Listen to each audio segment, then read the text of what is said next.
and welcome to Lamplight Crochet. My name is Laura. Today I will be showing you how to make this beautiful scarf. It fits about a 6 to 11-year-old, and there are 50 rows in this scarf. It measures about 37 inches.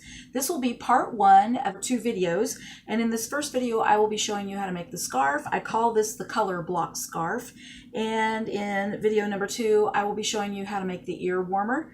Okay, I've made it out of Super Saver Stripes collection, and the collection that I've made this out of is called Favorite Stripes. But the one I'm going to show you today and demonstrate how to do will be made out of a different collection of stripes from Super Saver. So this is the flamenco stripe skein here, and I'm using an eye hook in a 5.5 millimeter. This one at 37.5 inches long is made to fit about a 6 to 12-year-old, and the ear warmer as well. So let's begin. Okay, in order to begin our color block scarf, we're going to take the yarn and wrap it around the upper 2 fingers of our left hand. Place the hook, which is a I 5.5 millimeter hook, underneath the first strand. Pull the second strand through and tighten the ends. We don't want them too tight. We want the yarn to move freely up and down the neck of the hook. And now we're going to chain 22. So if you've never chained before, the way we do that is we wrap the yarn around the back side of the hook and pull it down through.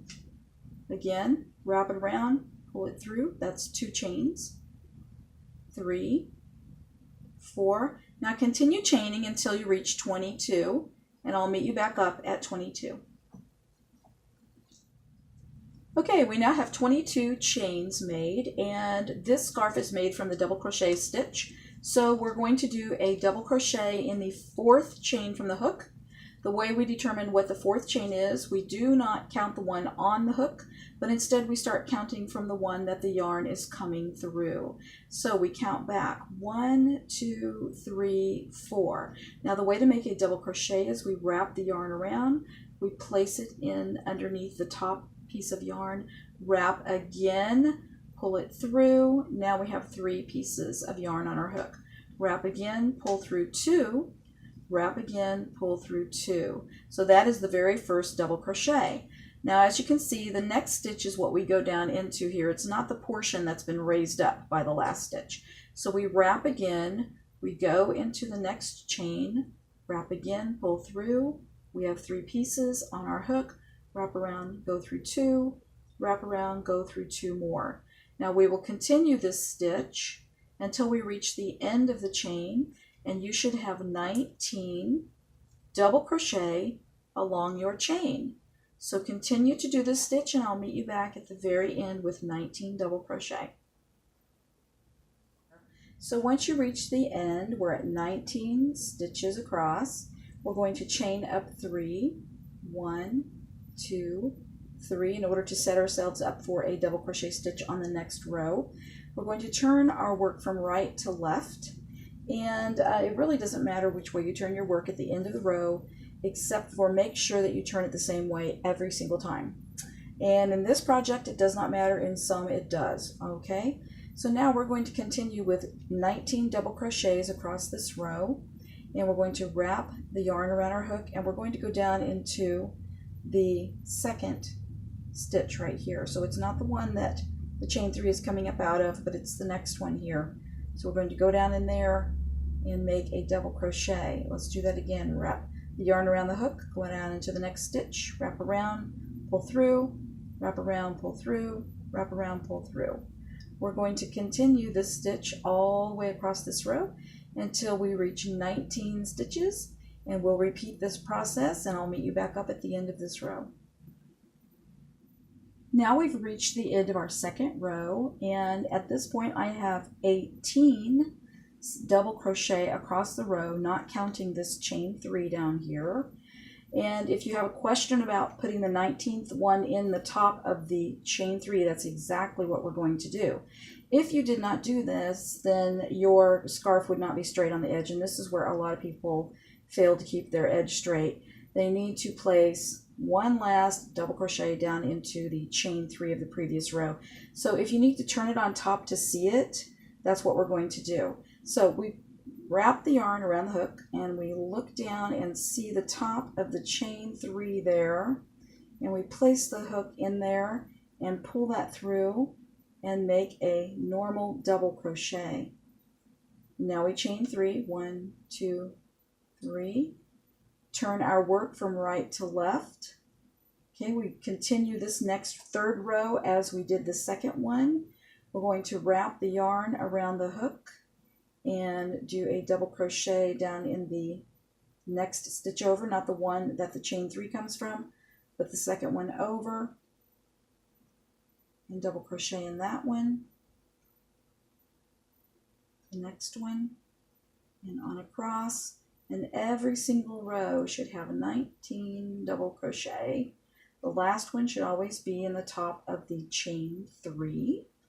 And you would continue this until you had a scarf as long as you wanted it to be. This is turning out to be very beautiful. I love the vibrant colors, and I'm going to have to make one for myself. This is really pretty. So we're going to crochet to the end of the row in the double crochet, and I'll meet you back there. I've now reached the end of my third row, and I need to put in my 19th double crochet stitch in the top of my chain 1, 2, 3. I put it in the very top of that, so I wrap the yarn around, go into the top of it, wrap the yarn around again, pull through. I have 3 pieces on my hook. I wrap around again, pull through 2, wrap around again, pull through 2 more. Chain 3 for row 4. And we just continue doing the same thing with 19 stitches across throughout the entire scarf. And you can make it as long as you want. I used up almost my entire skein whenever I made my last scarf there. And I just want you to know too that I did not do any kind of slip stitch or single crochet or anything at the very end. I just did the double crochet right to the end. It kind of just makes its own ending. It'll be nice and neat at the top, just like this is at the bottom. All right, so just continue as long as you want, and you will come out with a very beautiful scarf. This scarf blocks its own color. The way the colors are set up inside the skein, they will block themselves into their own pattern. Let me give you a quick look again at the previous one that we made. I did nothing to cause this pattern to happen. It just blocked itself. So as you can see, it travels in blocks, and it just so happened that when I wanted to finish, I had repeated the pattern clear down to the exact same colors. Now that was kind of cool. So good luck on making the rest of that, and we will move on to making the ear warmer to match. So when you reach the very end of your scarf, I have, I think, 50 rows here. If you want longer, then do it longer, but you are going to need another skein if you do it longer. The one skein that I used will do the size of scarf that I have plus the ear warmer. So if you want to do a longer size, you're going to need 2 skeins. But I just came to the very end of my work in double crochet and did my last double crochet in the chain 3, and you would just clip it and weave in the ends. There's no special ending stitch or anything. So I just want to make sure that you know how to finish that, and I hope you really enjoy your scarf. And now I'm going to show you how to make the ear warmer. Now you can click the link below the video box for part 2, where I show you how to make that matching ear warmer. Thanks, and we'll see you there.